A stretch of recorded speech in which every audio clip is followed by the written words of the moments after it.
So hello and welcome back to my YouTube channel guys. So आज ये जो blog बनाने वाला हूँ मैं काफ़ी स्पेशल ब्लॉग बनाने वाला हूँ गाइस, क्योंकि मैं आपको स्पेशल इंसान से मिलाने वाला हूँ और इस ब्लॉग के बारे में आपको बताऊंगा नहीं। मैं अभी आपको मैं चल के उनसे मिलाता हूँ कि ये ब्लॉग किस टॉपिक के ऊपर है। सो गाइस आ जाओ। सो गाइस आपको जिनसे मिलाने वाला हूँ मैं, आप आइए मैं बताता हूँ। ये हमारे रुद्रा सालों के मैन फ्रॉम पुणे महाराष्ट्र, यही है स्पेशल इंसान जिनसे मैं आपको मिलाने वाला था।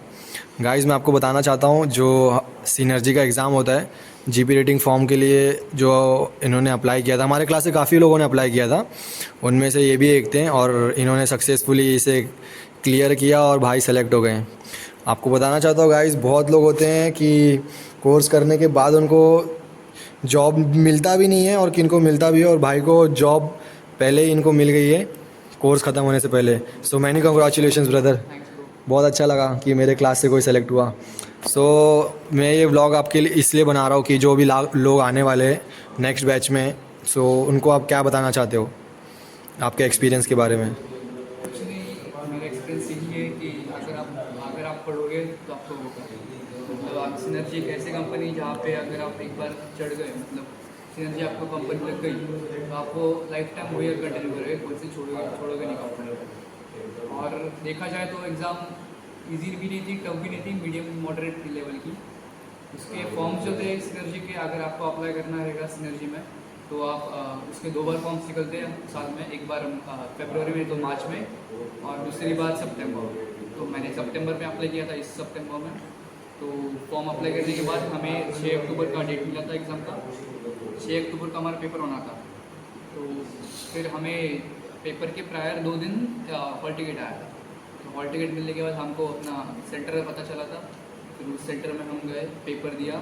टोटल 200 मार्क्स का पेपर रहता है। फिर GSK ME के टोटल 100 मार्क्स का मिला के, और 100 मार्क्स का एप्टीट्यूड रहता है। तो मेन तो आपका GSK ME के हो जाएगा, बट आपका मेन जो है एप्टीट्यूड है। अगर आप एप्टीट्यूड में अच्छा रहोगे तो आपका पेपर निकल जाएगा। और अभी इस साल तो मतलब इस पेपर में जो मैंने दिया था 84% तो अपना पासिंग परसेंटेज था। तो बाकियों का बहुत सारे जनों ने दिया मेरे साथ, बाकियों का थोड़े में से रह गया था। तो आप ये गलती मत कीजिए, थोड़ा पढ़िए, हो जाएगा आपका भी। और फिर इसके बाद फिर इंटरव्यूज़ का हमें डेट मिला था। फिर हम इंटरव्यू को गए थे पवई में, जो इनका मेन रिक्रूटर है मुंबई में। तो फिर पवई में गए इंटरव्यू के लिए।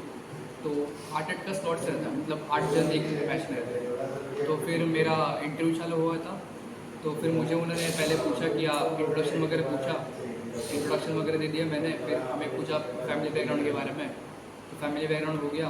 और फिर पूछा कि आप टेक साइड जाना चाहोगे या इंजन साइड। तो प्रायोरिटी मेरी तो डेक साइड ही थी, तो मैंने डेक साइड ही बोल दिया। और फिर उसके बाद वो जो इंटरव्यू ले रहे थे, तो वो एक तो मेन चीफ इंजीनियर थे। तो उन्हें सब अमेरिकी का मतलब इंजन साइड का बहुत नॉलेज था। तो उन्होंने सब मुझे पहले इंजन साइड के क्वेश्चन पूछे कि आप पम्प्स के नाम बताओ सर, उन पम्प्स का यूज़ बताओ। फिर वाल्व्स के यूज़ बताओ, वाल्व्स के टाइप बताओ। फिर कार्गो पम्प वगैरह क्या रहता है, डायरेक्ट और क्रेन में डिफरेंस क्या है, ये सब ऐसे क्वेश्चंस पूछे उन्होंने। फिर उन्होंने जीएस के भी क्वेश्चंस पूछे, मतलब गैंगवे क्या है, स्ट्रक्चर क्या है वगैरह। मतलब शिप्स के थोड़े से पार्ट्स हैं ना, उनके मतलब यूजेस पूछे जो हम डेली लाइफ में यूज़ करेंगे शिप में। और फिर वो होने के बाद फिर उन्होंने पूछा कि आपने एक्स्ट्रा कुछ किया है क्या। तो मेरा SSW हो गया था, तो मैंने बोल दिया कि मेरा SSW हो गया है। तो उन्होंने SSW का के बारे में भी पूछा कि तुम्हारा SSW में क्या क्या हुआ। तो मैंने बता दिया कि फायर फाइटिंग वगैरह EFA वगैरह हो गया मेरा। तो वो बोले कि फायर फाइटिंग में जो क्लासेस है, तो कौन से क्लास में कौन सा फायर एक्सटिंग्विशर का आप यूज़ करोगे। तो उसका भी मैंने बता दिया कि कौन से क्लास में कौन सा यूज़ करोगे आप। फिर EFA में पूछा मेरे को CPR की मेन प्रोसेस, मतलब प्रोसेस क्या है, आप CPR में क्या करोगे। फिर वो भी बता दिया। फिर लास्ट में मुझे पूछा कि आपने स्टीयरिंग का कोर्स किया है, जैसे मैंने पहले ही मेंशन किया था कि मैंने स्टीयरिंग का कोर्स किया था।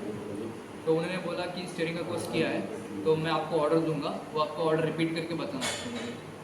तो उन्होंने ऑर्डर दिया था कि पोर्ट 30 का। तो मैंने वो पोर्ट 30 का ऑर्डर रिपीट किया था, उनको दिया था। और फिर उन्होंने एक लास्ट का सबसे मेन क्वेश्चन पूछा था सिचुएशन का, कि अगर आपका बोट मिडशिप चल रहा है, आपको मिडशिप का ऑर्डर मिला है, और जो आपका ऑर्डर दे रहा है वो 1-8 घंटे के लिए मतलब नीचे गया है ब्रिज से, और वो जल्दी आ नहीं रहा है, तो आप क्या करोगे। तो ऐसा क्वेश्चन था। फिर मैंने उसका बराबर आंसर दे दिया उनको आंसर्स वगैरह बहुत अच्छे लगे। फिर उन्होंने हैंडशेक वगैरह किया, और फिर बोल दिया कि आपको 1 हफ्ते में मेल आ जाएगा। तो फिर यस, मेल आ गया, फाइनली हो गया। सो बहुत बहुत बधाई आपको कि आप सेलेक्ट हो गए। तो आप मैं जो वीडियो देख रहा हूँ उनको आप मेल दिखा सकते हो, आपका जो सेलेक्ट हुए तो आपको मेल आया था। गाइस तो मैं आपको बताना चाहता हूँ, रुद्रा जो सालू के हैं, इनको आपने ये देखो, इनका पहले ये देख लीजिए जो मेल आया था, सिनर्जी के थ्रू आया था इनको मेल, कॉन्ग्रेचुलेशंस का। सो भाई को सिनर्जी की जो कंपनी हो ऑलरेडी इनको स्पॉन्सर्ड हो चुकी है। मैं आपको एक बात बताना चाहता हूँ रुद्रा के बारे में। ये भाई को आपने पहले भी वीडियो में देखा रहेगा और मैंने आपको इनका इंट्रोडक्शन भी दिया रहूँगा। भाई ने पहले अपना जो DNS होता है वो कोर्स के लिए तैयारी की थी, बट उनमें उस अटैम्प्ट में अनसक्सेसफुल रहे। सो उनके बाद इन्होंने GP रेटिंग चूज़ किया। और मैं आपको एक बात बताना चाहता हूँ गाइज़, ये बहुत हार्ड वर्किंग लड़का है। मैं जब भी सुबह 4:30 बजे उठता हूँ ना, वॉशरूम वगैरह जाता हूँ, तो हमेशा इसकी लाइट चालू रहती है। फैक्ट बात बोल रहा हूँ भाई, मैं सच बता रहा हूँ, हमेशा लाइट चालू रहती है। सुबह 4:30 बजे उठ के हमेशा पढ़ता रहता है।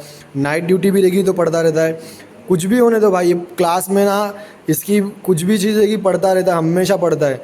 तो ये जिसका हार्ड वर्क था उसको सक्सेसफुली उसको मिल गया, उसकी मेहनत मिल गई। एंड इनकी काफ़ी स्टोरी है, मैं आपको बताऊंगा। इनसे मैंने पहले बात किया था। सो मैं भाई के बारे में बताना चाहता हूँ कि भाई ना यहाँ आने से पहले लाइक बहुत कुछ जॉब वगैरह करते थे, लाइक थोड़ा बहुत बिलो दी बेल्ट जाके, मतलब भाई ने बहुत काम किया है। मतलब फैमिली मतलब थोड़ा ऐसा नहीं था तो सपोर्टिव, तो उस टाइम पे इन्होंने डोमिनोज़ में काम किया है। सही बता रहा हूँ ये बात? हाँ, तो भाई ने डोमिनोज़ में भी काम किया है। तो मुझे काफ़ी इनका जो स्ट्रगल पीरियड था ना वो काफ़ी अच्छा लगा। एंड मैं चाहता हूँ कि इसी तरह आप मेहनत करते रहो। एंड सिनर्जी पे जब शिप पे जाओगे तो इसी तरह मेहनत करना और TS रहमान का नाम रोशन करते रहना भाई, और हमको भूलना नहीं भाई।